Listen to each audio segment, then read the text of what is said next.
نادي الاهلي سيواجه اليوم صن داونز، وما ادراك ما صن داونز.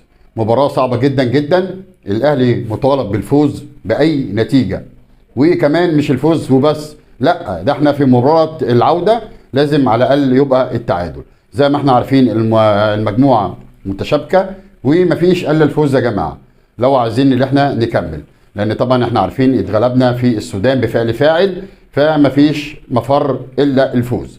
كل الدعم للنادي الاهلي. انتظروني النهارده ان شاء الله بعد لقاء النادي الاهلي والنصر المنتظر. وبقول لجماهير النادي الاهلي احنا شعب النادي الاهلي فرحانين النهارده بالحكم اللي صادر على المستشار مرتضى منصور، وبصراحه ربنا حاجه تفرح، لان النصر اصبح بات وحتمي زي ما الحكم بتاع مرتضى منصور اصبح بات، ومرتضى منصور خارج اسوار نادي الزمالك. الف مبروك